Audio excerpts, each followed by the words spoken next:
Selamat siang kepada Bapak Ibu dan saudara-saudara yang terkasih dalam Tuhan Yesus Kristus. Pada siang hari ini, sebelum kita memulai renungan pada siang hari ini, mari kita bersatu di dalam doa.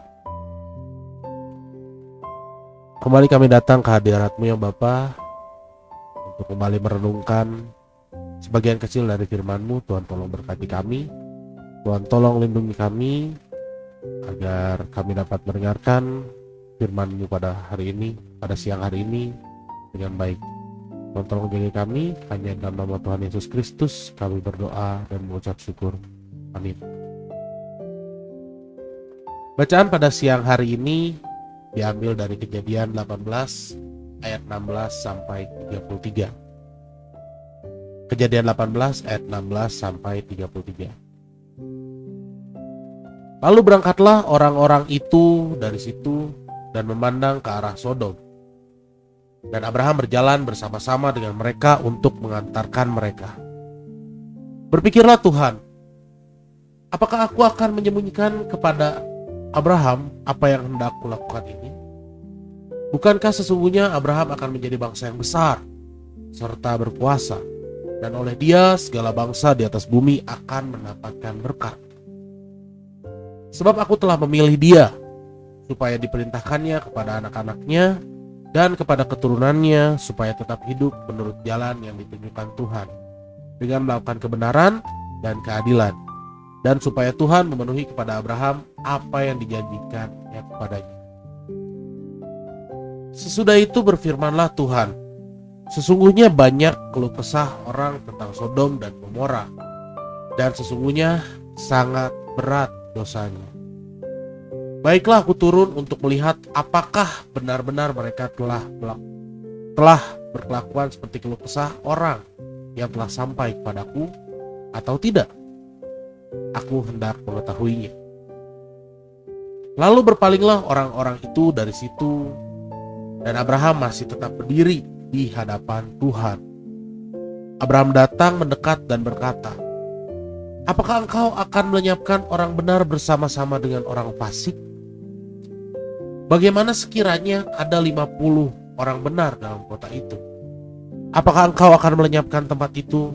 Dan tidakkah engkau mengampuninya karena ke-50 orang benar yang ada dalamnya itu? Jauhlah kiranya daripadamu untuk berbuat demikian, membunuh orang benar bersama-sama dengan orang fasik, sehingga orang benar itu seolah-olah sama dengan orang fasik. Jauhilah kiranya yang demikian daripadamu. Masakan hakim segenap bumi tidak menghukum dengan adil? Tuhan berfirman, jika kudapati 50 orang benar dalam kota Sodom, aku akan mengampuni seluruh tempat itu karena mereka.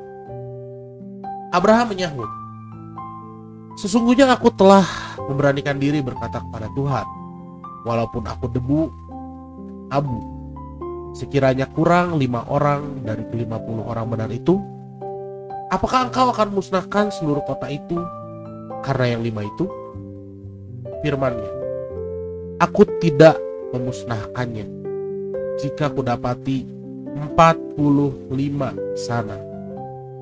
Lagi Abraham melanjutkan perkataannya kepadanya, sekiranya 40 didapati di sana. Firman-Nya, aku tidak akan berbuat demikian karena yang 40 itu. Katanya, janganlah kiranya Tuhan murka kalau aku berkata sekali lagi, sekiranya 30 didapati di sana.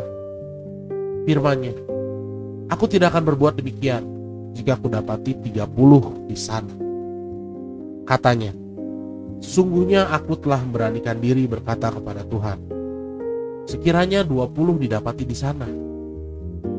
Firman-Nya, aku tidak akan memusnahkannya karena yang 20 itu. Katanya, janganlah kiranya Tuhan murka kalau aku berkata sekali ini saja, sekiranya 10 didapati di sana. Firman-Nya, aku tidak akan memusnahkannya karena yang 10 itu. Lalu pergilah Tuhan setelah ia selesai berfirman pada Abraham, dan kembalilah Abraham ke tempat tinggalnya. Berbahagialah orang yang mendengarkan firman Tuhan dan melakukannya dalam kehidupan sehari-hari. Haleluya. Baik, teman-teman yang saya kasih dalam Tuhan, tema renungan pada siang hari ini adalah mari berdoa. Kejadian 18 yang baru kita baca, Kejadian 18 ayat 16 sampai 33 tadi bercerita tentang doa syafaat Abraham untuk kota Sodom, yang merupakan doa syafaat pertama kali yang dicatat dalam Alkitab. Doa syafaat pertama kali yang dicatat dalam Alkitab, ya. Itu fakta unik yang saya temukan. Jika kita membahas tentang doa syafaat dari ayat yang kita renungkan tadi, ada beberapa poin yang jadi perenungan. Poin yang pertama adalah doa syafaat itu tidak terbatasi oleh jarak dan waktu. Maksudnya seperti apa? Kita berdoa bisa dilakukan kapanpun dan dimanapun tanpa dibatasi oleh jarak dan waktu. Kemudian doa syafaat merupakan bentuk tingkat tinggi dalam mengasihi orang lain. Kenapa seperti ini? Kita berdoa untuk orang lain dari hati kita yang terdalam. Kita rindu untuk mendoakan rekan kita, sahabat kita, orang tua kita, kerabat kita. Kita doakan karena kita rindu, kita mengasihi orang lain. Kita belajar untuk saling menghargai, kita belajar untuk saling mendoakan. Karena itulah doa syafaat merupakan bentuk tertinggi dalam mengasihi orang lain, karena itu muncul dari hati kita yang paling dalam. Kemudian poin yang ketiga adalah merelakan kepentingan diri sendiri untuk kepentingan orang lain. Ini merupakan perenungan saya bahwa pada saat kita berdoa untuk orang lain, kita mau meluangkan waktu di tengah kesibukan kita mau meluangkan tenaga kita untuk mendoakan teman kita, saudara kita, keluarga kita mau untuk meluangkan sedikit waktu kita mengorbankan sedikit apa yang kita punya untuk orang lain. Jadi kita bisa menekan keegoisan diri kita seperti itu. Kemudian poin yang terakhir yang menjadi perenungan adalah kita melayani di tempat yang tersembunyi. Ini ada di Matius 6 ayat 6. Izinkan saya membacakannya. Kita lihat Matius 6 ayat 6 ya.